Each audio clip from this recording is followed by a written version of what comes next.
y directamente nos conectamos con nuestro cuarto invitado. Pues él es el segundo porque los dos primeros el día de hoy nos fallaron. Pero en todo caso, le damos la bienvenida al doctor Augusto Tandazo, analista político y experto energético. Con él vamos a hablar sobre coyuntura política nacional. Doctor Tandazo, buenos días. Gracias por estar con nosotros como todos los jueves. Bienvenido. Gracias por la invitación. Mire cómo decía Jesús, los últimos serán los primeros. Ahora me mandaron de cuarto, bueno, no hay problema, pero aquí estamos para hacer la presencia de los especialistas. Agradecemos su fidelidad, como siempre, esa fidelidad de los días jueves para hacer un análisis contundente y real de todo lo que pasa en este país. Y vamos a ponernos de antesala justamente con lo que decía el coronel Lucio Gutiérrez y esos intereses que hay en la Policía Nacional, ¿no? Ahí hablábamos pues de que hay injerencia de la comandante general Tania Varela con el tema de los ascensos y que su esposo ascendió, y el tema pues ahora del retiro de las visas y que involucra también a la familia y a otros generales. Sí, el tema hay que presentarlo didácticamente para entender. Este es un tema que es fácil de entenderlo y que no hay que tratar de confundirlo. Es un tema muy, muy concreto. A ver, ¿cómo comienza este culebrón? Comienza con el cese del general Arauz, y entiendo que también de los otros generales. Porque según la información que da el general Arauz, se lo calificó con una puntuación de 10.76, que es casi 11, lo que decía el expresidente de la República, Lucio Gutiérrez. 10.76 sobre 20. En una evaluación, dice, realizada por la comandante general Varela y el entonces ministro de Gobierno, César Monge. Entonces aquí viene un temita. ¿Qué tiene que hacer el ministro de Gobierno en una evaluación que le compete al Consejo de Generales de la Policía? Nada, absolutamente nada. Pero, ¿cuál es el argumento del general Arauz para votar abajo esto? Cuando el oficial aseguró, y entiendo que esto es lo que probó ante la jueza que le dio la razón, que la reunión entre el comandante y el fallecido, funcionario público, que es el ex ministro de Gobierno César Monge, nunca ocurrió. Nunca ocurrió. Y esto es lo que él persigue en este momento como un delito de falsedad ideológica. Entonces están abiertos los fuegos, abiertos totalmente los fuegos, y con base en esto es que se ordena que él se reintegre a la policía cuando ya lo sacaron del baile a él y a 3 generales más. Luego, ¿cómo desemboca este tema en lo siguiente? ¿Cómo desemboca? Cuando el embajador Michael Fitzpatrick, embajador de Estados Unidos, declara al diario Primicias lo concreto para no ir a la paja. Estados Unidos ha retirado visas a narcogenerales ecuatorianos. Y luego dice, estamos muy preocupados por la penetración del narcotráfico en Ecuador y en las fuerzas del orden.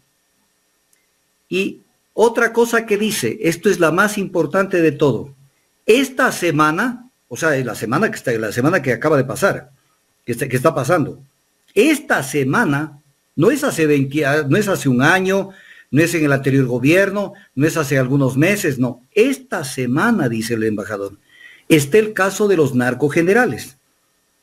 Sí, porque tratan de decir que es un tema viejo, que es un tema de gente de por atrás. Dice, cuando tenemos evidencia, dice el embajador, estoy leyendo textualmente sus declaraciones, cuando tenemos evidencia e información contundente, o sea, no está diciendo que tiene un papel así nomás, en estos casos estamos quitando las visas. Entonces, esto es grave porque está hablando de algo concretísimo. Y frente a esto, hay un comunicado de fecha 13 de diciembre, firmado por los ministros de Defensa y de Gobierno, que señalan, y estoy leyendo textualmente el comunicado, que el mando actual de dichas instituciones no tienen ningún general en servicio activo cuya visa haya sido retirada por los Estados Unidos. A ver, están hablando del mando actual, pero el embajador está hablando de que esta semana es el caso de los narcogenerales. Entonces, como que no calza el tema. O sea, porque aquí funciona un viejo principio que dice la verdad es una sola. La verdad, y es así, la verdad es una sola. Las demás son mentiras. Entonces, ¿quién miente? ¿El embajador miente o miente el gobierno. Pero alguien miente, alguien está mintiendo en esto. Pero sobre esto, el general Arauz concurre a la embajada americana, porque dice, estoy leyendo textualmente lo que él dice, me citaron en la embajada americana. Entonces, esto es un caos, lo que está pasando. Me citaron, a ver, un general de policía del Ecuador que es citado por una embajada y él concurre. ¿Cómo es esto? ¿Cómo es esto? ¿Qué poder tiene una embajada? O sea, me citan y yo voy. La autoridad. O sea, que me invitan es otra cosa. Me citan, yo estoy leyendo el Twitter. O sea, es como que vas a recibir órdenes. Claro, es un Twitter de las 5:28 PM del 14 de diciembre del 2021, Twitter de Víctor Arauz. Dice, me citaron en la embajada americana. Ok, lo citaron y él concurrió. Primera cuestión que nos llama la atención. El general no puede ir solo, sino que tiene que ir pidiendo permiso al mando. ¿Acaso que un policía puede hacer lo que le da la gana, lo mismo que un militar? Él tiene que decir al orden regular, señores, he sido citado, como él dice la palabra citado, y pido permiso para concurrir, si quería concurrir. Entonces, va directamente. Antes de eso dice que él ya más o menos tiene una sospecha por qué lo llaman. Entonces, que él ya tiene una sospecha por qué lo llaman.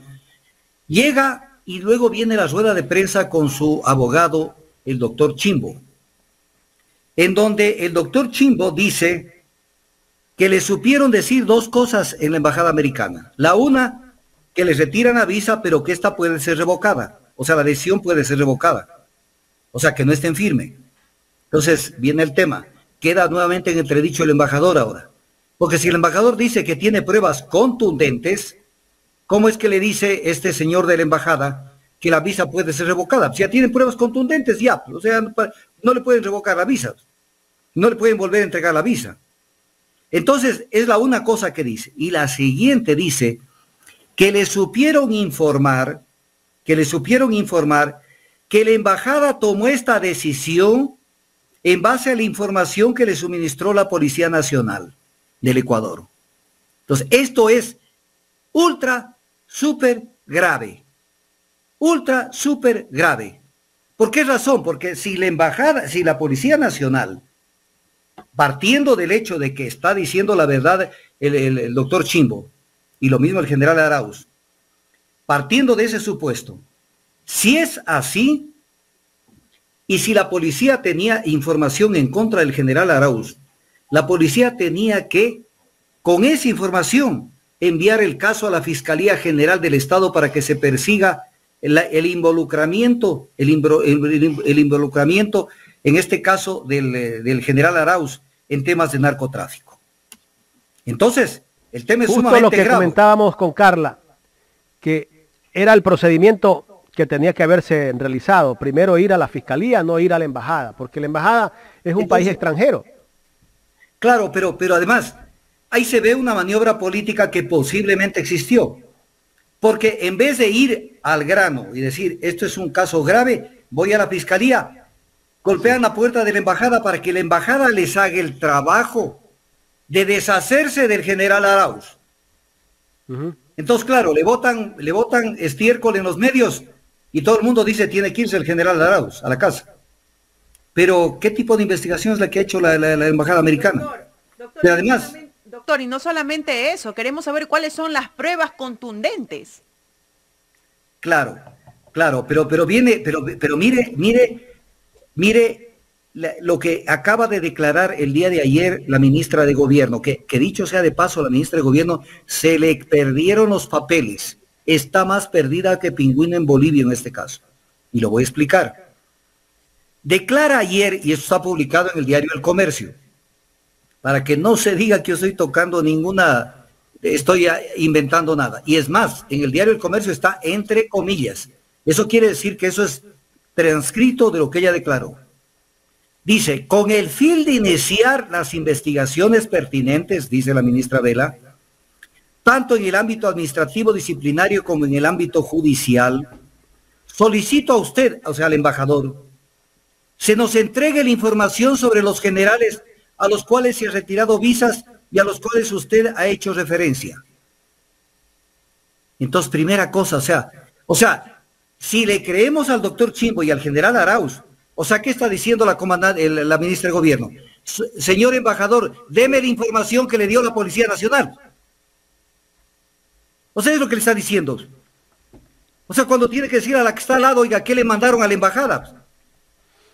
Entonces es un caso donde nos están engañando al pueblo ecuatoriano. Alguien está mintiendo. Pero ella debe tener esa información, pues si es la ministra de Gobierno. Pero es que está más confundida que qué. Voy a seguir analizando. La ministra de Gobierno, dice el diario El Comercio, aseguró, es una cosa grave, aseguró que ninguno de los generales que forma parte del mando policial están involucrados en las aseveraciones que realizó el embajador. ¿Cómo sabe ella? ¿Cómo sabe? ¿Cómo ella puede otorgarles un certificado de buena conducta? ¿Qué sabe si entre los 19 generales todos son inocentes o de pronto hay un hito? No estoy hablando 3, ni 4, ni 5. ¿Cómo puede ella rasgarse? ¿Cómo puede ella comprometerse a decir que ninguno de los generales que forma parte del mando están involucrados? Y luego dice que el ministerio y la policía, esto ya está entre comillas, analiza las consecuencias de carácter jurídico y las implicaciones que tiene el retiro de la visa a este general. A ver, ¿qué repercusiones puede tener en el Ecuador que una embajada y que un gobierno le retire la visa a un funcionario público? O sea, si mañana, no hablemos de Estados Unidos, mañana la embajada de Brasil le retira la visa a Juan Piguave, o la embajada de la India le retira, o la embajada de Kazajistán le retira la visa, hay que analizar las implicaciones de carácter jurídico que tiene este retiro de visa. Váyanse para el diablo. Eso no es algo importante para el país. ¿Cómo? Eso no es algo importante para el país, porque es una visa a una persona.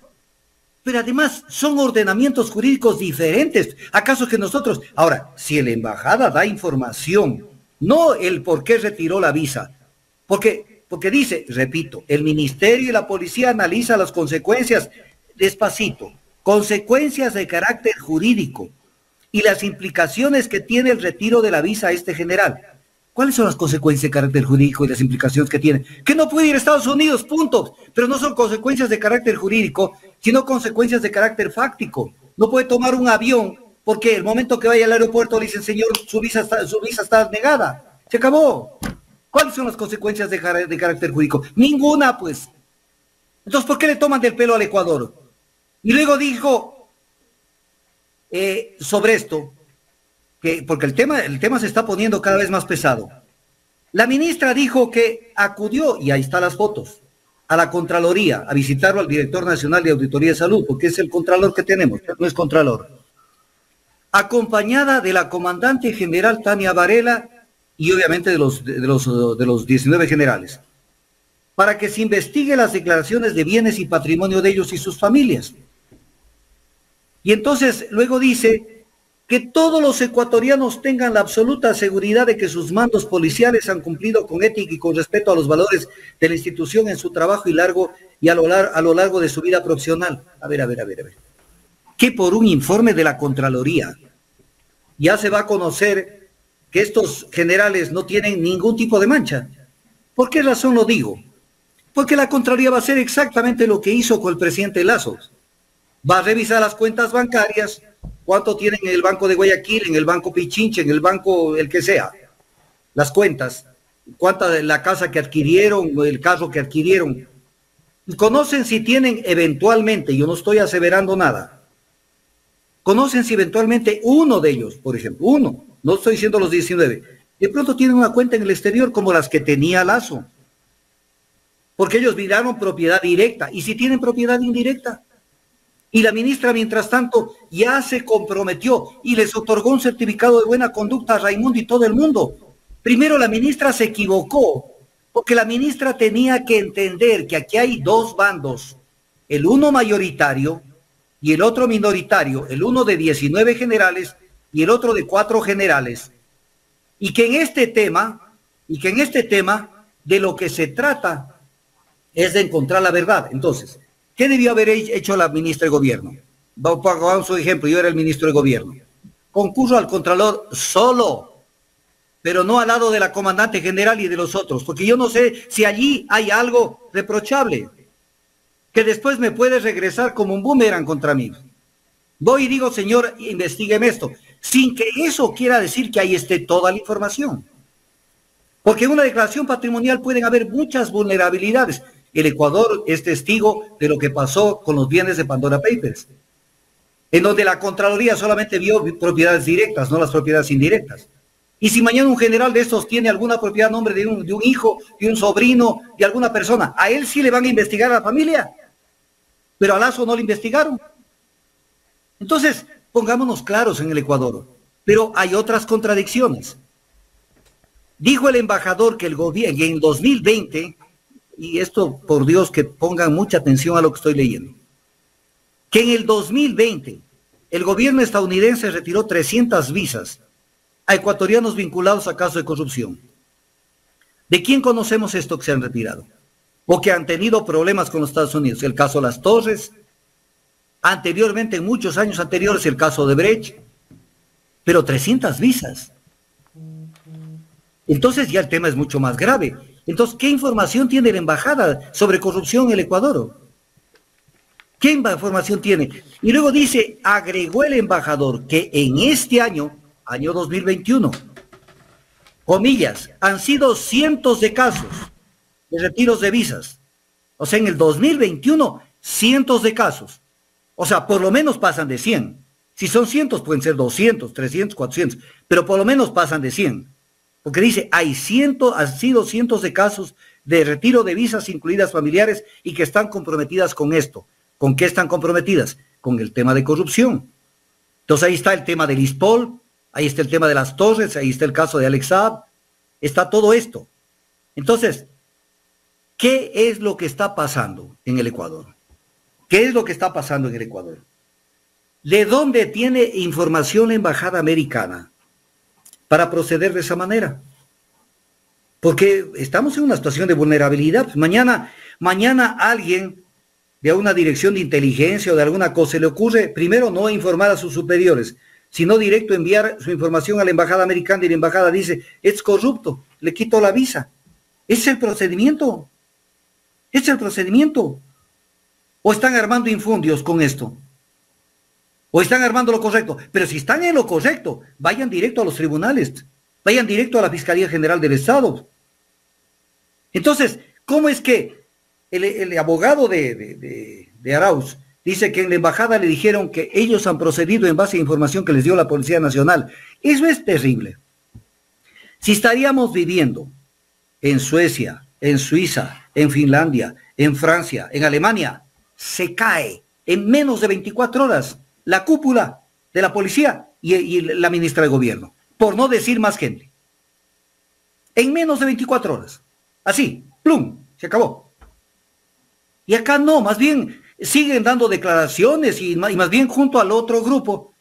Oye, lo primero que tienes que hacer, ministra de gobierno, con todo respeto, investiga lo básico. ¿La policía dio información o no dio información sobre estos temas? Porque incluso sobre esto, la ministra de gobierno, cuando el abogado Diego Chimbo asegura que la decisión se debe a información que la policía remitió a la embajada de Estados Unidos, la ministra de gobierno, esto está por si acaso, yo me curo en salud, esto está en el diario El Comercio del día de hoy. La ministra Vela aseguró que no es así. ¿Le consta? Ella le consta que algún oficial de la policía no concurrió a la embajada a dar información contra Arauz.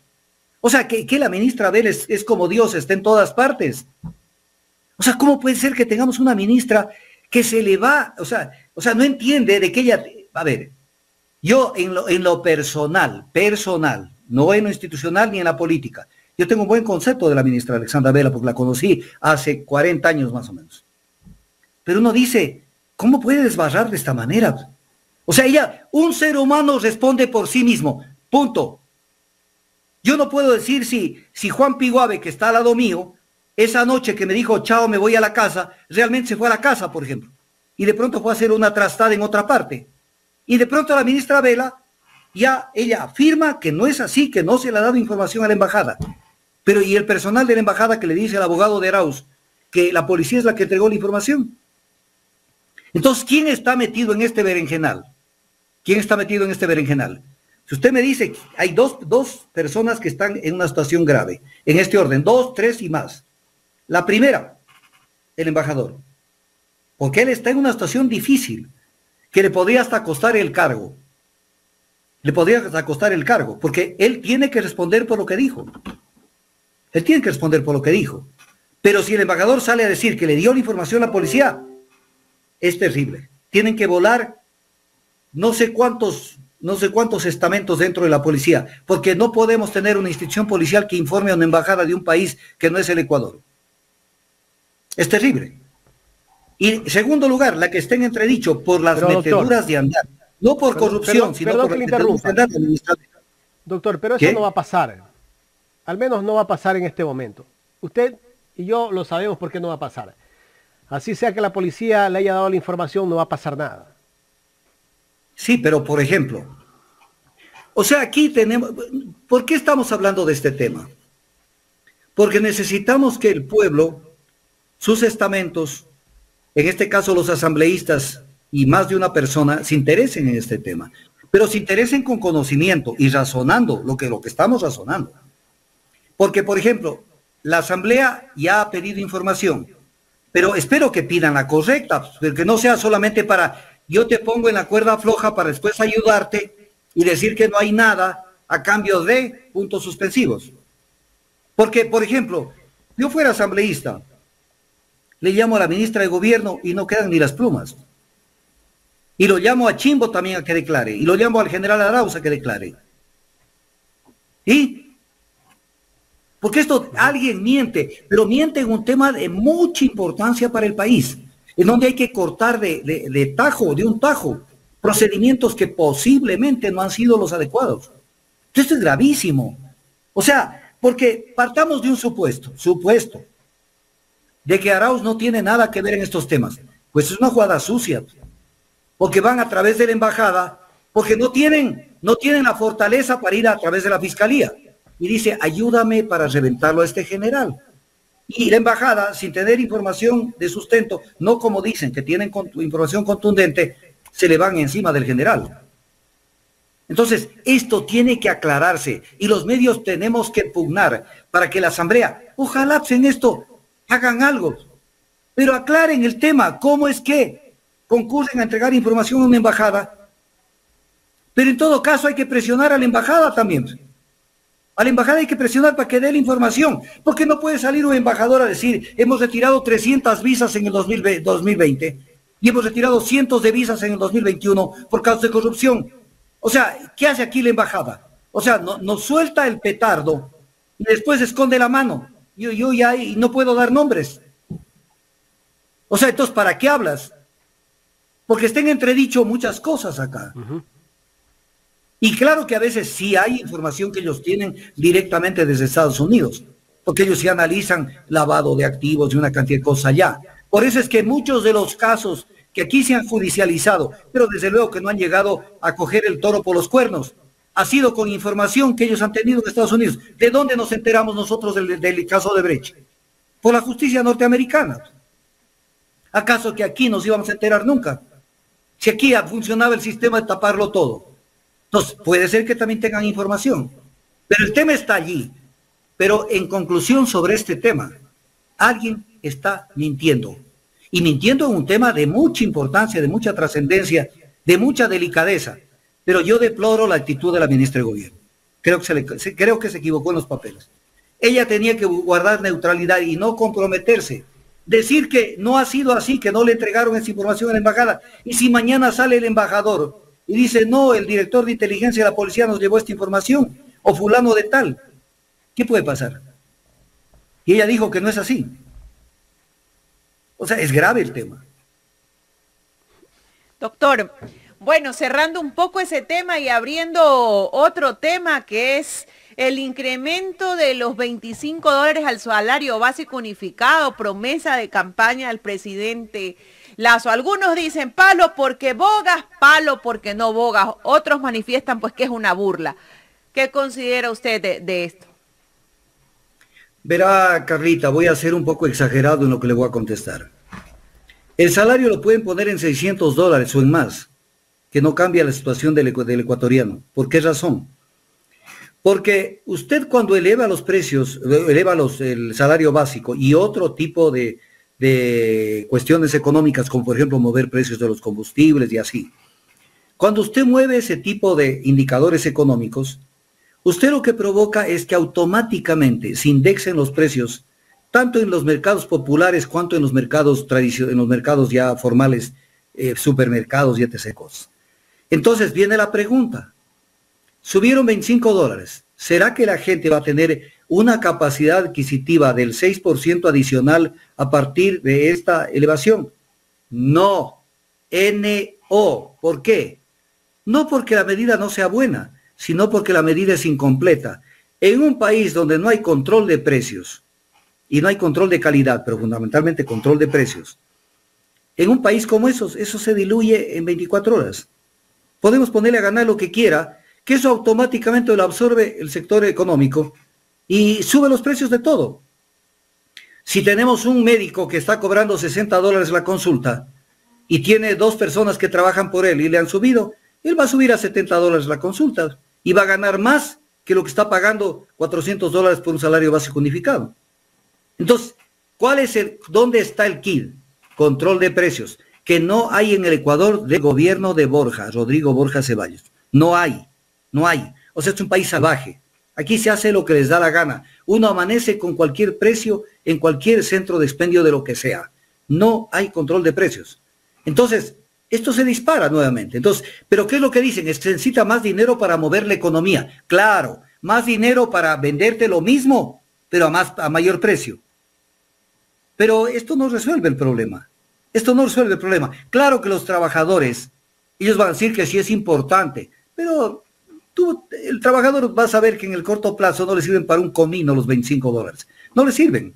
Pero lo que sí afecta adicionalmente es una cantidad de efectos secundarios que tiene. Por ejemplo, una infracción de tránsito, pensiones y una cantidad de cosas que está calculado en base a salarios básicos. Pues eso va a incrementarse. Entonces, si alguien por ahí comete una infracción de tránsito, va a tener que pagar más dinero.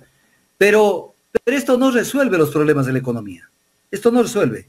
Estos son medidas populistas. ¿Acaso el Ecuador, en la época de el que mayor peso tuvo en esto y mayor iniciativa tuvo y que siempre los legisladores se pegaban a él para no quedar como quien estaban contra el pueblo?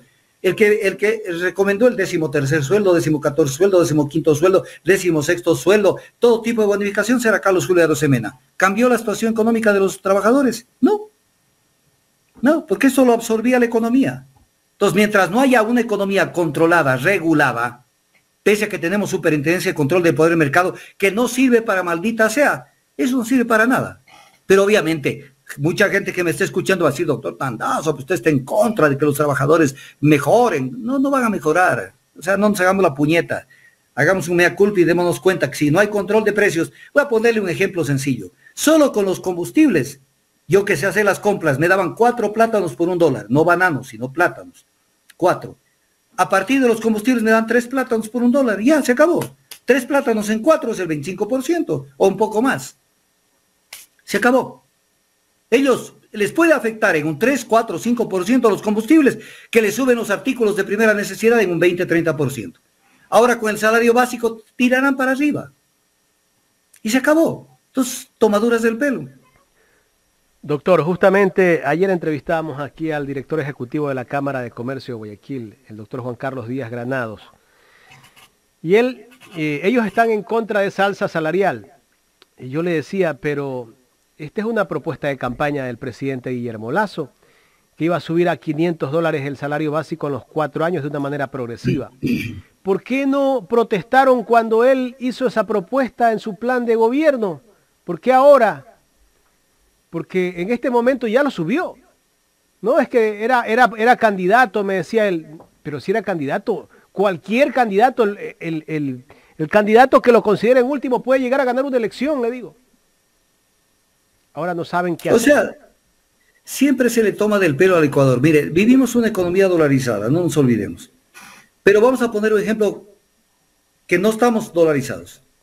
Los gobiernos ofrecen lo que sea, pues. Porque si alguien gana, por decir algo, 400 sucres, equivalentes a $400, yo le subo a 600, pero devalúo la moneda y los 600 sucres llegan a ser menos que los 400 sucres de pocos meses atrás. Entonces, el pueblo ecuatoriano se deja tomar del pelo con este tipo de cosas. Lo que manda en esto es la capacidad adquisitiva de la moneda. Capacidad adquisitiva. Con esa misma cantidad de dinero, ¿puedo comprar lo mismo o puedo incrementar mi capacidad adquisitiva? Ahí está el tema del millón. El resto es paja. El resto es paja. Entonces ya, pero además, este momento, Lazo es capaz, él va a pasar unas navidades felices, porque ha hecho lo que le da la gana, sacó su ley de desarrollo económico y sostenibilidad fiscal con la venia de UNES y etc. cosas, y se salvó del caso Pandora Papers, por lo menos hasta aquí, porque a los asambleístas no se les ocurre pedir que el Contralor les envíe el informe del examen especial, para allí darse cuenta el tipo de auditoría que hizo y cómo no llegó a tocar el fondo del tema. Entonces, para Lazo este rato puede regalar lo que sea, dar lo que sea, porque está feliz. Él va a pasar unas navidades del carajo, porque se sacó de encima algunos de los problemas, con la complicidad de sectores del legislativo, de la sociedad y con el apoyo de los medios de comunicación. Entonces, esto es lo que se da. Correcto. Doctor, pasemos a otro tema. Vamos a otro tema político. Ayer 9 asambleístas de Pachacutic se declararon en una especie de rebeldía contra los que están en un ala que responde a la presidenta de la Asamblea, Guadalupe Llori. En ese grupo está también otro asambleísta que es el jefe de la bancada del bloque de Pachacutic, que es Rafael Lucero. En todo caso, del lado de los rebeldes y que están un poco alineados con Leonidas Issa, con la CONAIE, pues está Salvador Quispe, está Patricia Sánchez, está Mario Ruiz, está Darwin Pereira. ¿Qué lectura darle a esta división de este bloque como Pachacutic, que deciden abrirse porque están más alineados al gobierno que a los intereses del pueblo ecuatoriano? Es obvio que esto se dio, pero viene el tema. O sea, yo quiero creerles a la gente de Pachacutic, a la gente de los 9 rebeldes, pero tengo mis dudas porque ellos hacen un show hasta que la gente se tranquilice. Esto lo han hecho, no sé si esta vez lo van a seguir con el show. Por ejemplo, cuando fueron y concurrieron a la presidencia de la República de la mano de Marlon Santi, y ahí estuvo el jefe de la bancada Lucero, y muchos de ellos fueron a la presidencia y salieron con esa noticia de que la elevación de los precios de combustibles era una noticia buena para el país. Y se armó. Vino la conferencia de prensa en la que estuvo Leonidas Issa, e incluso estuvo ahí Marlon Santi. Y dijo, esto no puede ser, puso una cara de compungido Santi, y dijo, vamos a aplicar justicia indígena. ¿Han aplicado la justicia indígena? No, no han aplicado. Entonces, se sacaron con el show como que diciendo, vamos a poner orden en la casa. No pusieron orden y por eso viene el siguiente desorden. Segundo tema, antes de eso fue el caso de Freddy Carrión, donde la CONAIE les dijo, hay que votar por salvarlo a Freddy Carrión. De todos los votos de Pachacutic, ni uno solo votó a favor de Freddy Carrión, ni siquiera de los 9 rebeldes. Nadie votó a favor de Freddy Carrión. Segundo tema.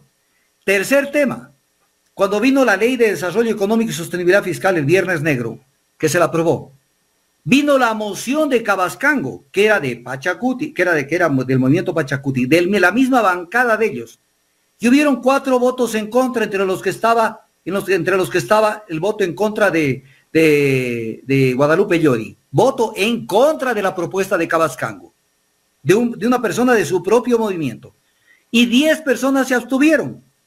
Con esos 14 votos se aprobaba la moción de Cabascango, que era convocar al presidente. Convocar era una cuestión que ya era prácticamente obligarlo a que vaya a la asamblea que explique el tema Pandora Papers. No era exhortar, porque exhortar es un ruego. Y entonces con esto ellos boicotearon que el presidente no vaya a la asamblea. No vaya a la asamblea. Entonces uno dice, esta es ya la quinta de las 4 que he citado. Esta es la quinta. ¿Será que en esta? Porque de pronto de aquí hasta fin de año siguen habiendo declaraciones que vamos a poner en orden. ¿Qué van a decir los indígenas? que van a tener un consejo ampliado, esto siempre lo dicen, consejo ampliado donde se van a analizar la conducta de fulano, mengano y perencejo. Y después no pasa nada, porque ya para enero, porque ya están en receso, para enero regresarán y nadie se acordará de esta bronca de los 9 contra los 16. Ya nadie se acordará de esta bronca. Entonces, ¿es en serio o no es en serio? Pero lo que está haciendo Pachacuti es algo repugnante en la Asamblea Nacional. Porque realmente están jugando a dos bandas. Es como que se dividen. Tú andas a favor del gobierno, tú en contra del gobierno. Y ahí vamos jugando. Mientras tanto, mire usted cómo son las cosas. Lo que pasa es que en el Ecuador la gente no aprende a leer la política. El gobierno declaró esta semana que ha conformado unas comisiones, o sea, dentro del Ejecutivo, para ir analizando cómo ir atendiendo los pedidos de la CONAIE de Pachacuti. O sea, porque un poco como que van diciendo, yo tengo que estar de acuerdo con ellos para que esto no se me rompa en lo que es los votos que tengo en la Asamblea Nacional. O sea, hay un manejo, pero Pachacuti siempre se ha prestado para estos bailes. ¿Acaso no le dieron oxígeno a Lenín Moreno el 13 de octubre del 2019? ¿Acaso no le dieron oxígeno al presidente Lazo con el tema Pandora Papers? Si ellos son parte de los causantes de toda la debacle nacional. ¿Acaso no estuvieron comprometidos con Julio César Trujillo en el Consejo de Participación Ciudadana? ¿Acaso no estuvieron metidos en todos los acuerdos con el gobierno de Moreno? Entonces, ahí es donde a mí me rompe todo, porque la gente tiene unas confusiones. Por ejemplo, el ciudadano común cree que Pachacuti es un movimiento de izquierda. Doctor, ¿y qué me dice del CNE? Del CNE, o sea, en el CNE hicieron barbaridades, en el CNE con Diana Tamaín. Mire usted, recuerde usted esa reunión que tuvo Marlon Santi junto con Cecilia Velázquez y le increparon a Jaime Vargas en una reunión que fue grabada y fue subida a las redes sociales. Y cuando Diana Tamaín no atendía los pedidos de Yacu Pérez, le dijo, señalándole en la cara a Jaime Vargas, y le dijo así, con estas palabras: tú la pusiste a Diana Tamaín en el Consejo Nacional Electoral. Entonces viene la pregunta, esta es la pregunta del millón. ¿Cómo es que Jaime Vargas pudo haberla colocado como miembro del Consejo Nacional Electoral a Diana Tamaín? ¿Acaso que él era miembro del Consejo de Participación Ciudadana para incidir en la elección de ella como consejera del Consejo Nacional Electoral? No, pues. Era porque era el reparto de la troncha en la época de Trujillo y en la época de Moreno. Entonces, hablemos claro de lo que pasa en el Ecuador. Entonces, ellos vienen jugando porque el objetivo de los indígenas va más allá de la política coyuntural. Ellos lo que buscan y lo que se han metido entre ceja y ceja desde hace unos 3 o 4 años es que les formalicen territorios. Ese es el tema de ellos. Si entendemos eso, vamos a entender dónde está el movimiento indígena. Que les formalicen territorios, no tierras, sino territorios. El territorio tiene una connotación jurídica diferente a la tierra porque en el territorio se ejerce jurisdicción. Y teniendo jurisdicción, teniendo justicia indígena, teniendo lo que dicen que tienen el elemento humano, ya son un estado dentro del otro estado. Eso es lo que buscan. Por eso es que Leonidas Issa, cuando se dictaron los estados de excepción, dijo: la fuerza pública no va a entrar en nuestros territorios. O sea, ¿qué es esto? O sea, hay sitios en el Ecuador donde no puede entrar la fuerza pública. Entendamos dónde están, y están en el tira y afloja, para ver cómo ordeñan la vaca y cómo le sacan el mejor partido a lo que pueden obtener del gobierno. Eso es parte del show que vivimos en el Ecuador. Entonces, vamos a ver hasta dónde llega este tema. Correcto. Doctor, vamos a pasar a otro tema. No, de Melec todavía no vamos a hablar. De Melec al final. No, Carlita quiere hablar de cuidado. Melec. Cuidado, yo me retiro del canal si usted trata ese tema. Yo tengo mucho respeto para Carlita. No lo vamos a tratar todavía, doctor. Todavía. Estaban esperando, doctor, este día que usted esté aquí para hablar de ese tema, ¿no? No. Lo que sí es cierto es que se debió haber suspendido ese partido por el tema del clima. Al final hablamos de eso, Carlita. Vamos con el tema del socavón, doctor. Usted es un experto energético que nos puede dar una visión más clara de lo que ha pasado, de lo que está pasando en Zaruma. Este problema no es de ahora, este problema ya es de años y se sigue haciendo, se sigue cavando el suelo de esta ciudad. Y las autoridades de la vista gorda, porque sabemos que ellos se hacen de la vista gorda y también pues llevan su parte ahí. Claro, a ver, el tema de Saruma, pensé que me estaba hablando del Coca-Cola, de la erosión regresiva, que también es importante hablar de eso. El tema de Saruma, sabemos todos los trabajos que se hicieron desde la época de la colonia en lo que es las minas que terminaron siendo de Sari-Uma, de ahí viene el nombre, Saruma, que en el fondo después devinieron en la explotación minera de Portobelo. Y obviamente una explotación minera que a veces no fue técnicamente bien orientada, pues que provoca deslizamientos, provoca derrumbes, eso afecta a la parte superior. Pero viene el tema, pues, o sea, que el Estado en materia de riesgos, estoy hablando de riesgos, está en pañales.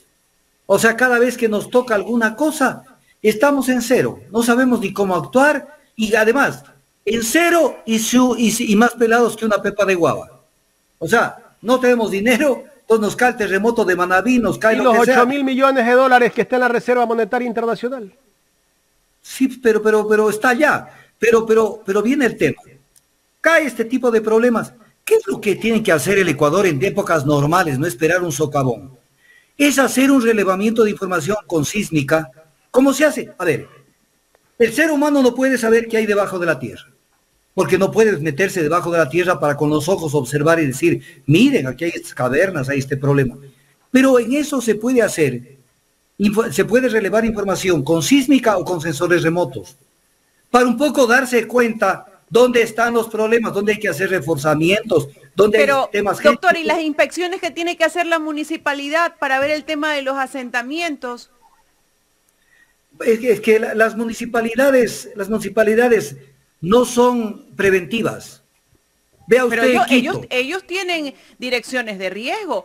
Por ejemplo, en Saruma hay dirección de riesgo, de minería. Trabajan en la prevención y saben dónde se ha dado este tipo de hechos y se supone que tienen que ir evacuando a esas personas, solicitarles que salgan de ahí. Pero mire usted, Carlita, es posible que en este tipo de cuestiones, no estoy aseverando porque no me consta, pero es posible que en esos cargos estén gente que no tiene nada que ver con la especialización. Es lo que pasa en el Ecuador. Mire Quito. Quito tiene, dicen que es por el tema del metro, pero tiene asentamientos. O sea, las casas se están cuarteando en barrios enormes, acá en el sur de Quito, en las zonas más pobres, digamos. ¿Y qué hace el municipio de Quito? Nada. Ahí están cuarteadas las casas, pero no es una casa. Cientos de casas están cuarteadas. Y ese es el problema, que además son municipios pelados. ¿Por qué? Porque no se ha logrado en el Ecuador desarrollar una cultura para que estos municipios respondan a las necesidades y respondan eficientemente. Entonces, el Ecuador no está bien armado, el Ecuador es como que hay que volverlo a armar. En todo está mal armado. Entonces tenemos esto que nos afecta, como nos afecta el tema de Coca-Cola Sinclair, que es terrible. Febrero del 2020, estamos 16 de diciembre del 2021. Se presenta la erosión regresiva del río Coca. Y estamos casi a 2 años y no saben cómo le entra el agua al coco. Y han hecho 7 variantes de los oleoductos, tirando la plata al precipicio, al hueco. Y ahora dice que va a venir ya la 8ª variante, que esta es la buena. Y no hay una Contraloría que le diga, a ver, ¿cómo tomaron las decisiones para las 7 variantes? Porque si ustedes no me tomaron decisiones técnicas, les gloso lo que han gastado, sabiendo que esto sí iba a venir más grave. E incluso hay deslizamientos también de las montañas, no solamente la erosión regresiva. ¿Y por qué no lo hace la Contraloría? Pero no pasa nada, pues es que en Contraloría hay gente que no conoce de estas materias. Pero viene un tema. El Ecuador debe estar de plácemes. La producción petrolera se va a detener a cero, y otra cosa que no la dicen los medios, se va a paralizar las refinerías de Esmeraldas y las refinerías de Shushufindi, y se van a paralizar. ¿Por qué razón? Porque no va a salir crudo para las refinerías. Entonces, pero es una buena noticia para el Ecuador, porque estamos llegando a lo que nos ha planteado el gobierno y los candidatos que fueron a las elecciones, que tenemos que ir a una economía no petrolera. Ahí está. No necesitamos estos ruegos al Altísimo. Les hizo caso el Altísimo, ya les dio lo que pedían. Vamos a la economía no petrolera. No tendremos dólares frescos para la dolarización, para sostener la economía. No tendremos dólares para importar combustibles, porque no todo se produce en el Ecuador. Por lo menos el 70 y pico por ciento, 75% se importa. No tendremos, pero no importa, hijo. Si mañana quiebra la economía, pasa lo que pasa. Pero mira, tenemos una gran ventaja. Ya no estamos produciendo petróleo. No estamos a una economía no petrolera. Y las etnias del oriente, las comunidades van a estar felices si ellos quieren que se deje enterrado el petróleo. Entonces, si se entierra el petróleo, ya no pueden participar ellos de los fondos que se crearon para que las comunidades amazónicas participen de los fondos de la extracción petrolera. Pero no importa, van a estar felices. ¿O es un doble discurso? Atatay, como decimos en el quechua, atatay, o me apesta el petróleo, o sea, el excremento del diablo, por Dios, qué feo. Lo que decía Alberto Acosta Espinosa, sin sustento alguno, la maldición de la abundancia. Pues ahora se acabó la maldición de la abundancia. Ahora ya tendremos en los últimos días de diciembre, primeros días de enero, tendrán que venirse paquetazos o algún otro caso y decir, señores, que no tenemos otro más. Sí. Otro paquetazo más.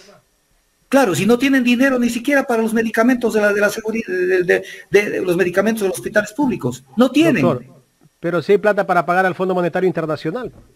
Pero claro, pues pero es el Ecuador. Pero si pagaron deuda que todavía no se vencía en el gobierno de Moreno y no pasó nada, porque cuando se lo quiso interpelar a Richard Martínez por esto, el que se opuso, pero así, con lanzas, espadas y con todo, se opuso a esa interpelación, fue Guillermo Lasso Mendoza.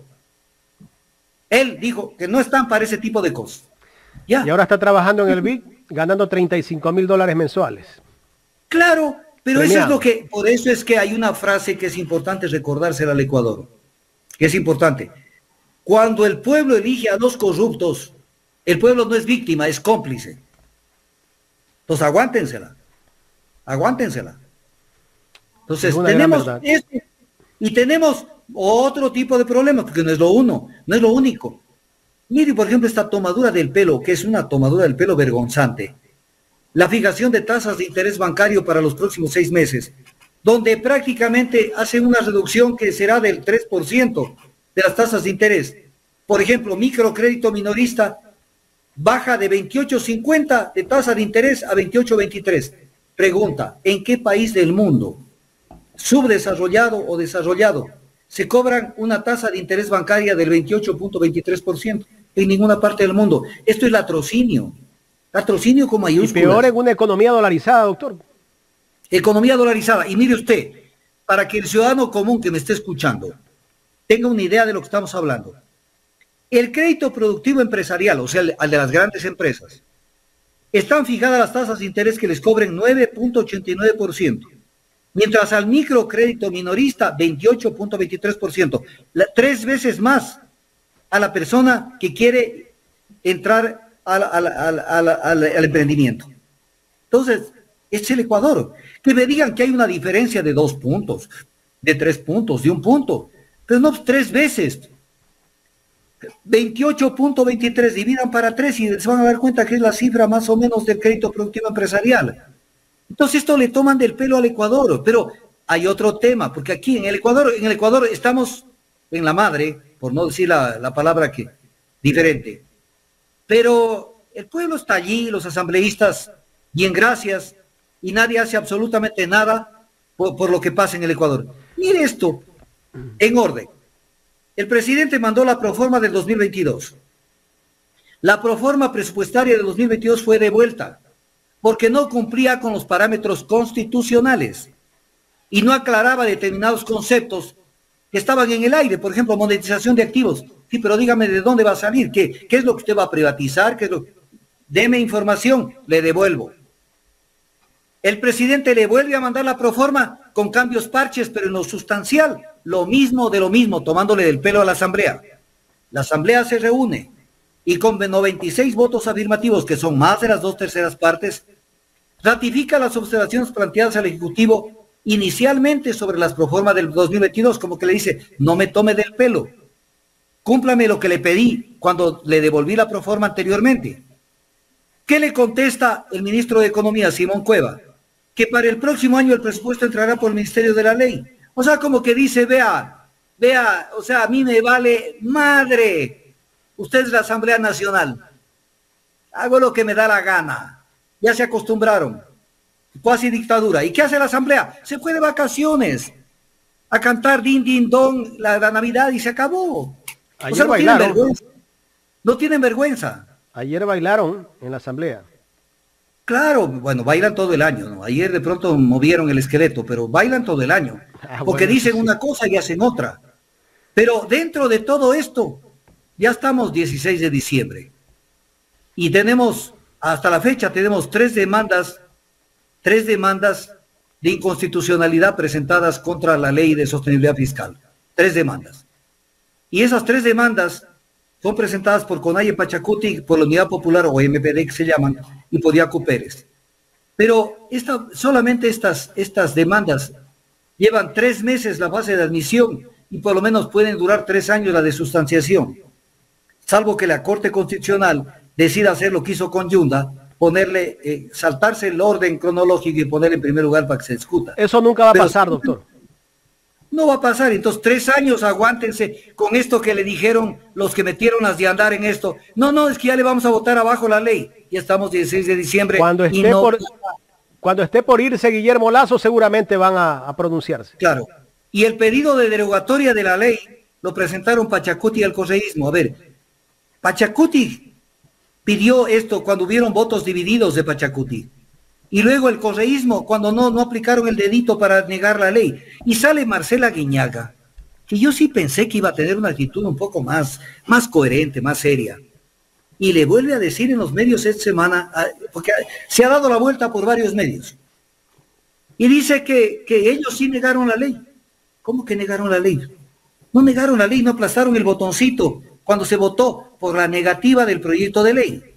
No aplastaron el botoncito. Punto. Y entonces quieren de tanto repetir una mentira, quieren que el pueblo se convenza que ellos estuvieron correctamente. Y ahora se viene el proceso de derogatoria. Este proceso de derogatoria ya anunció el presidente Lasso. ¿Qué es lo que dijo el presidente Lasso sobre esto? Dijo que respecto de esto, que él tiene competencia en materia de impuestos.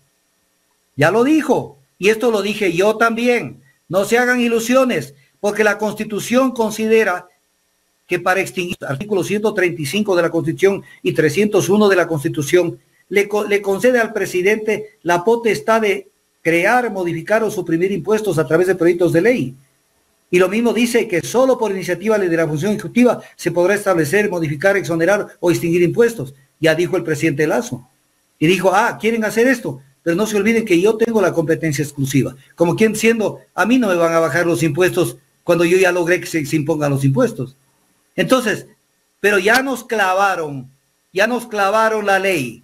Y ahora nos siguen con el remoquete. No, nosotros hemos hecho lo correcto. Nosotros estuvimos siempre en la razón. Entonces, bueno, pero si el Ecuador, y otro tema de esta semana, acaba de anunciar el presidente Lasso, este 14 de diciembre, anteayer, que vienen 2.100 millones de dólares en más deuda y que va a haber nueva emisión de bonos soberanos de deuda. Entonces, el ecuatoriano que anda en la luna, entonces dice, o sea, va a haber más deuda, pero la deuda se paga, hijito, hasta que vamos a llegar a un momento donde ya colapsó la economía. Entonces la gente dice, bueno, pues que contraten deuda, ¿qué no se va a pagar la deuda? La deuda se paga, pues. 2.100 millones de dólares que vienen del Fondo Monetario, del Banco Mundial, del Banco Interamericano de Desarrollo, donde está Richard Martínez, y de la Corporación Andina de Fomento. 2.100 millones. Sigue el endeudamiento. ¿Y dónde queda pues, entonces la norma constitucional que dice los egresos permanentes se financiarán con ingresos permanentes? ¿O es que en el Ecuador ya conceptualizamos que la deuda es un ingreso permanente? O sea, entonces ya hemos tirado abajo el artículo 286 de la Constitución. O sea, esto ya es el colmo. Ahora, no sé cómo estemos con el tiempo. Tenemos todavía 5 minutos, doctor. En 5 minutos voy a decir las cosas a una velocidad supersónica.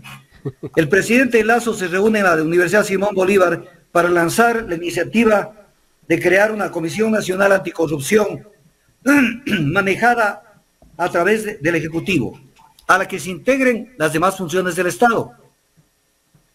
Y entonces uno dice, y está presentando los lineamientos generales de la política pública anticorrupción. Entonces uno dice, ¿a dónde quiere ir? Pero ¿puede el presidente hacerlo? No. Artículo 104 de la Constitución. La función de transparencia y control social prevendrá y combatirá la corrupción. ¿Dónde está radicado el tema del combate y de la prevención de la corrupción? En la función de transparencia y control social. Alguien me va a decir, pero doctor Tandazo, pero no hacen nada. Sí, no hacen nada, pero ahí está radicado. Lo que hay que lograr es que hagan. Que hagan. Pero no quiere decir que porque no hacen, es como que si un juez no dicta sentencias, alguien de otra función dice, como el juez no dicta sentencias, entonces yo voy a dictar sentencias. No están invadiendo competencias. Y los titulares de las entidades que integran la función de transparencia tienen entre sus funciones contempladas en el artículo 206 de la Constitución, articular la formulación del Plan Nacional de Lucha contra la Corrupción. Entonces, ¿cómo es que el presidente se mete en este tema? Que él puede dentro de la función ejecutiva hacer algo, pero no una comisión nacional anticorrupción. Y entre las funciones del Consejo de Participación Ciudadana, artículo 208 de la Constitución, está la de propiciar la formación ciudadana en la lucha contra la corrupción. Y luego dice, investigar denuncias respecto de la corrupción y etc. cosas. En concreto, el presidente no tiene vela en el entierro. Ya se metió donde él no tiene nada que hacer. Pero respecto de esto, hay mucha tela que cortar. Es toda una entrevista adicional para poderla llevar al lado. Pero en todo caso, un gobierno no puede combatir una corrupción cuando la corrupción es el propio gobierno. No puede. Y una cosa, si no se combate la corrupción, pero no en la forma que quiere Lazo, apropiarse él de abanderado de la lucha anticorrupción. Si no se combate la corrupción, se consagra la impunidad. Doctor, este gobierno se parece al gobierno anterior, al gobierno de Moreno. Recuerde que Moreno, cuando empezó también su gobierno y se peleó con el correísmo, pues habló del mismo discurso. Del mismo discurso. Voy a leer 3 cosas sobre el Perú para que un poco grafiquemos lo que pasa. El presidente Alejandro Toledo en la campaña presidencial dijo: seré un presidente implacable a la hora de luchar contra la corrupción que envenenan el alma de nuestro país. Está con orden de captura. El presidente Ollanta Humala: la corrupción es peor que el dengue, hay que combatirla como a la chikungunya. Lo votaron de presidente por casos de corrupción. Alan García apareció en las listas de Odebrecht y se suicidó.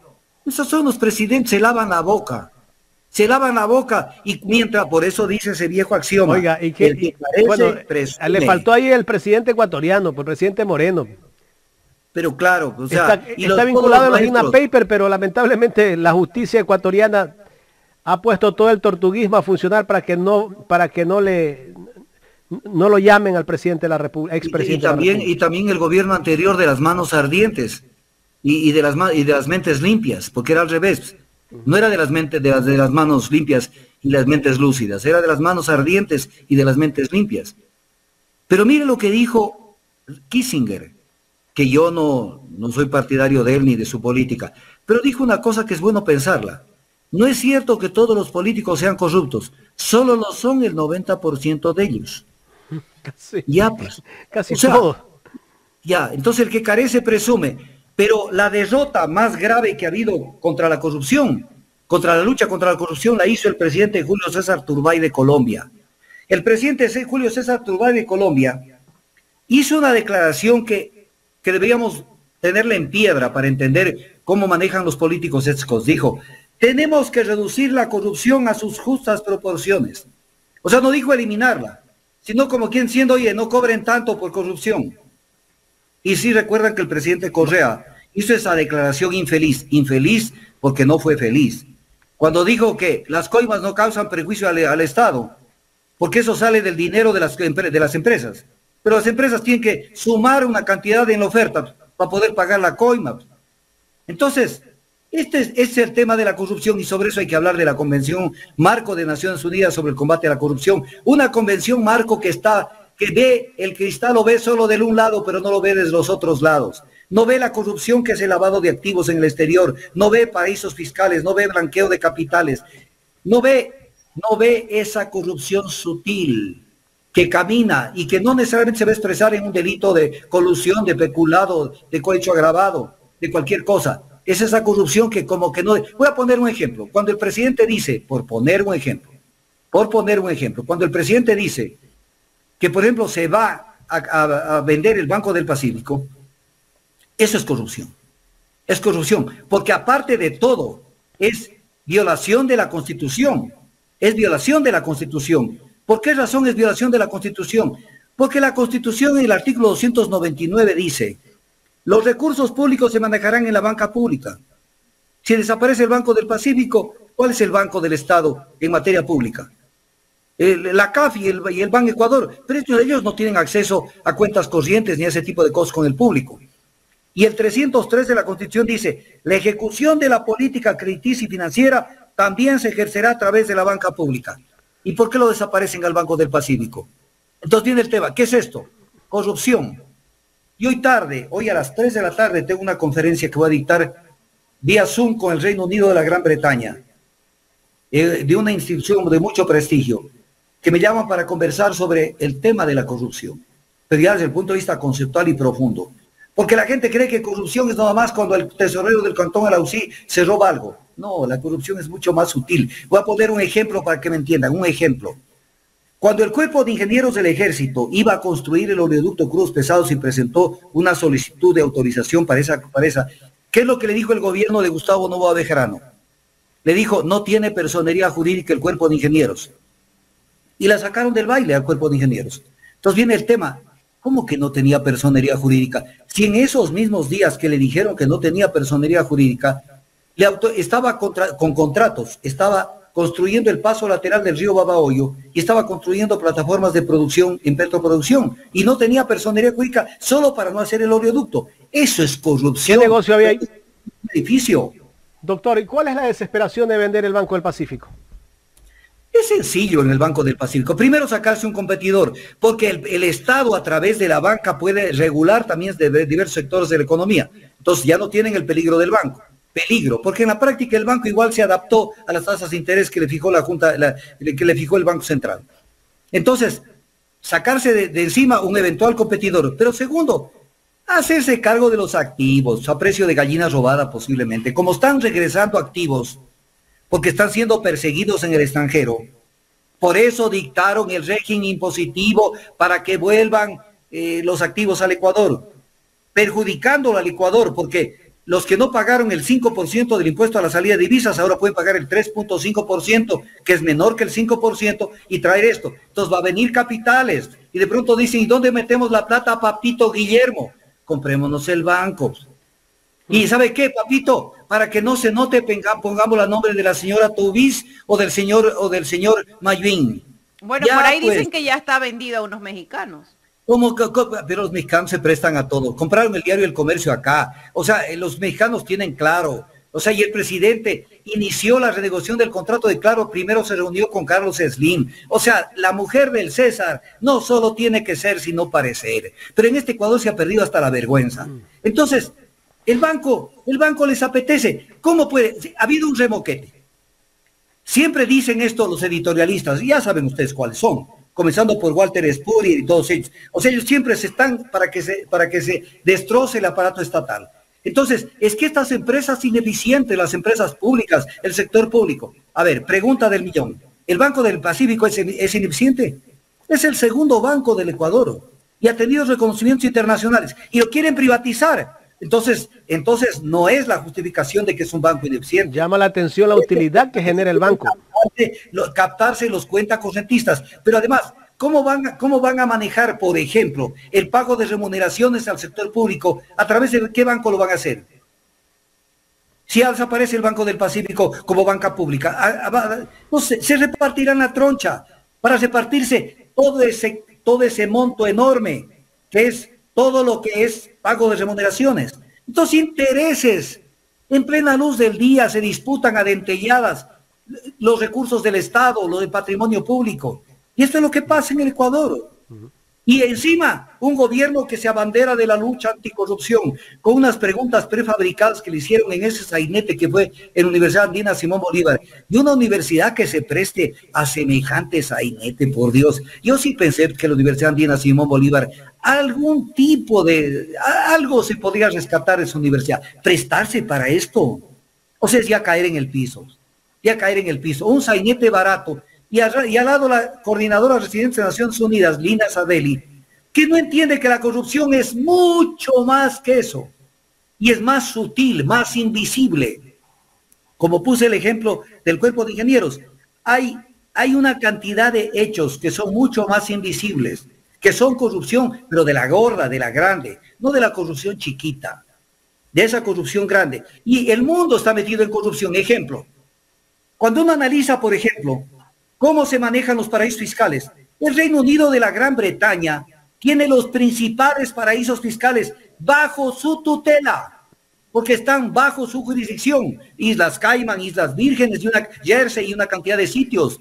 Y otros los tiene Estados Unidos, entre ellos Dakota del Sur. Dakota del Sur es un paraíso fiscal. Lo mismo que es Delaware, lo mismo que es Alaska. Entonces, ¿qué vienen aquí? Y de esto, ¿dónde están las Naciones Unidas? No ve ese tipo de cosas. Solo ve que dentro de un país se persigue el cohecho, el peculado, el enriquecimiento ilícito y esa corrupción internacional, la corruptela internacional. Voy a poner un ejemplo que es profundo. ¿Por qué nosotros estamos vendiendo el petróleo a menos de $70? Porque los Estados Unidos manipulan el mercado internacional vía oferta para comprarnos un petróleo que ya en el 2008 valía $147, comprarnos a precio de menos de la mitad. ¿Por qué? Esto es manipulación del mercado para obtener materias primas a precio de gallina robada, a precio de huevo. Eso es corrupción internacional. La División Internacional del Trabajo, Carlita, usted que maneja temas de relaciones internacionales, la División Internacional del Trabajo, los desiguales términos de intercambio en el mercado internacional, en el mercado de comercio, eso es corrupción. Eso es corrupción. No solamente que fulano, que el gerente es así que los países suscritos a todos estos organismos internacionales no pueden tener injerencia directa en estos temas. Por eso es que también claro, usted sabe entonces, que la presidencia de los organismos internacionales también es una corrupción. Pero claro, un fondo monetario que sirve de puente para que ingresen los conquistadores a seguir sacando nuestro dinero. O sea, eso es corrupción y las Naciones Unidas están viendo la corrupción, la corrupción aplaude muchas veces. Doméstica, pero la otra no la ven. No la ven. ¿Dónde hay una normativa de Naciones Unidas fuerte sobre el tema paraísos fiscales? A ver, una. No hay. No hay. ¿Cómo tocan al Reino Unido de la Gran Bretaña? ¿Cómo lo tocan? ¿Cómo le tocan a Estados Unidos? ¿Cómo tocan a buena parte de la humanidad? ¿Cómo le tocan a Holanda? ¿Cómo le tocan a Emiratos Árabes Unidos, donde está buena parte del dinero sucio de América Latina? ¿Cómo le tocan? A Emiratos Árabes Unidos lo tocan y va a decir muy bien, entonces yo reduzco mi cuota de producción petrolera. Eso se llama la geopolítica. O sea, toma y daca. Me haces esto y yo te hago lo que... El dinero también de los estados que ingresan a estas organizaciones y estas disputas también por este poder geopolítico que hay a nivel de estas naciones. Doctor, queremos agradecerle por haber aceptado este diálogo a esta hora. Solamente una cosita. Se abre un escenario de esperanzas para el 2022 en materia deportiva. Y hay equipos que se están armando bien. El Emelec tiene una buena plantilla, Carlita. Tiene una buena plantilla. Necesita reforzar algunos temitas que los van a reforzar. La Liga está haciendo temas. El Independiente sé que se va a reforzar. El Barcelona está en la lona. Yo soy hincha del Barcelona. Así es que, Carlita, nosotros no tenemos esperanzas para el 2022. Comparto con porque usted. Alfaro Moreno no termina por entender que ese entrenador no sirve para el Barcelona y que tenemos que cambiar por lo menos 5 o 6 jugadores como Sergio López, como Hoyos, como una cantidad de jugadores que no están para el Barcelona. Jugadores que ya cumplieron su ciclo también en el Barcelona. Y que cumplieron su ciclo. Entonces, por lo menos usted tiene esperanzas, Carlita, yo no las tengo. Carlita, entonces, doctor. Bueno, la esperanza es lo último que se debió pierde. suspender o no el partido del día domingo, porque Carlita hasta ahora reclama por eso. Ya, pero mire usted, cuando se jugó en el estadio de San Golquín, la gente sé que es gruesas y dijeron más que eso era un lodazal. Pero da la casualidad que ese lodazal tiene buena filtración y en una hora que se suspendió el partido estaba sequito y jugaron el partido. Pero el estadio Capol no tiene buena filtración. Entonces tenían que entender de que ese estadio necesitan mejorar su sistema de drenaje. Entonces, no escupan el mismo. Entonces, ahora, doctor, nunca le hicieron un buen drenaje a esa cancha. Creo que hace muchos años sí tuvo un buen drenaje. Pero con la remodelación con la remodelación no. Sí, lamentablemente es que lo que pasa que cuando se juega béisbol no se necesita mucho ese tipo de cosas. Y esa es una cancha que la construyeron para un estadio un estadio de béisbol. Entonces, esos son los problemas que tienen. Lo prestaron para un sudamericano de fútbol y nunca más fue estadio de béisbol. Doctor, antes de terminar el partido, ¿qué opina usted de la resolución de la Corte Constitucional de prohibir el tema de las corridas de toros? ¿Está usted de acuerdo? A ver, el tema de las corridas de toros. A ver, primero una cuestión. Una cosa es mi criterio personal como ser humano y otra cosa es mirando el país. Como ser humano, a mí no me gusta la muerte de ningún animal y peor en público. A mí me parece, yo odio el box, odio esas peleas de UFC, odio peleas de gallos, odio peleas de perros, y a mí no me hace ninguna gracia el tema de los toros, porque es ver sacrificar un animal de una forma, o sea, eso es llenar el morbo de la gente. Ahora, esto tienen que decidir los que están involucrados en esto, pero en todo caso el mundo tiene que ir caminando hacia formas que no desarrollen y no generen más violencia, porque esto también genera violencia. Yo, por ejemplo, ver un toro hermoso que sale a una lidia, a una plaza, y verlo como sale con ese brío, y de pronto lo humillan, le bajan la cabeza, le ponen una pica y comienza a rodar su sangre por el morro. Y uno comienza a ver eso y después lo van bajando hasta que lo matan delante de toda la gente. O sea, a mí no me hace ninguna gracia. Creo que el ser humano viene de las luchas grecorromanas, de las luchas entre perros y toros. Por eso hay el bulldog. Bull, perro, bull, toro, dog, perro. Bull terrier, bull, toro. O sea, perros entrenados para hacer peleas entre toros y perros. Entonces, pero ya es hora de que nos civilicemos. Yo, por ejemplo, tengo mi canal en el cual veo noticias, veo programas y veo una cantidad de cosas. Y cada día meten más box, cada día meten más peleas. Y es repugnante lo que vemos. El box debe desaparecer ¿cómo puede ser que sea un deporte que un tipo le pegue a otra persona y lo masacre? Y que de pronto lo deja como le dejaron a Muhammad Ali, lo dejaron con un tema de Parkinson de tanto golpe que recibió. Entonces tenemos que entender que el ser humano tiene que tener sus sentidos dispuestos a ver cosas mucho más potables. Mucha violencia. Mucho más potable. Mucha violencia. Las mujeres son boxeadoras, doctor. Bueno, siempre han sido. Lo que pasa es que ahora ejercen. Pero siempre han sido... Doctor, muchísimas gracias. Además, el poder de las mujeres. Hay un tema que yo con esto termino. Las mujeres, no estoy a favor del maltrato a la mujer para nada. O sea, yo soy partidario de esa tesis que a una mujer ni con el pétalo de una rosa. La mujer es sagrada. Pero primero tienen la culpa las mujeres. Porque el 50% de la población mundial son mujeres. Y son mamás del otro 50%. Y no educan al otro 50%. Cuando tienen que desde chiquitos decirle estas son las reglas. Entonces, pero independientemente de eso, la mujer se da formas y la que maneja el mundo es ella. Lo que pasa es que esa es la astucia y la inteligencia. Por eso es que cuando se escribe la Biblia, se escribe el Génesis, que además es parte de una copia de textos babilónicos, pero es otro tema. Se escoge a la mujer como la pilas entre los dos. El hombre, el bobo. La mujer es la que lo codea y le dice, oye, pero ahí está el árbol del bien y del mal, simbólicamente. Probemos para ver qué mismo es este árbol. Porque el hombre miraba los frutos y no sabía qué era. Comenzó la mujer a inducirlo al hombre a que entienda lo que les hace bien y lo que les hace mal. Lo que es bueno y lo que es malo. El primer conocimiento, la primera fase del conocimiento, la axiología. Luego, la nociología, el árbol de la vida, a la que ya prácticamente llegan pocas personas. Pero lo primero, la mujer, por eso es simbólica al lado de la serpiente, porque la serpiente es el conocimiento, pues no es la maldad. La serpiente es simbólica del conocimiento. Por eso está en el caduceo, en muchos símbolos la serpiente. Y la mujer se apoya en la serpiente para decirle, oye, entendamos la vida, entendamos el mundo. O sea, la mujer tiene un paso adelante del hombre, pero el hombre tiene una cosa, que cree que manda cuando no manda. Ahora hay dos secretos para mantener una buena relación. La una, hay que hacerle creer a la mujer que ella es la que manda. Y si realmente hay la intención de que las cosas caminen bien, hay que dejarla mandar. Hay que ser mandarina. Gracias, doctor. No hay ningún problema. Muchas gracias, Carlita.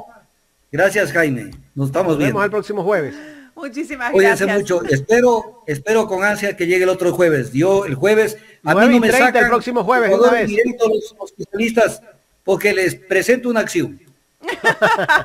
Gracias al doctor Augusto Tandazo. Muchísimas gracias. Esa fue pues esa entrevista amplia del doctor Augusto Tandazo, analista político y experto energético. Hemos hablado de todo un poco, hemos hablado de la asamblea, hablamos hoy día. Hemos hablado del aumento salarial, hemos hablado de los problemas que hay en la Policía Nacional, hemos hablado de los problemas del socavón, pues, ¿no?, que hay en Zaruma. Bueno, un sinnúmero de cosas y hasta de fútbol y hasta de las mujeres también, ¿no? Del respeto pero hablamos a las bien, mujeres, se habló bien.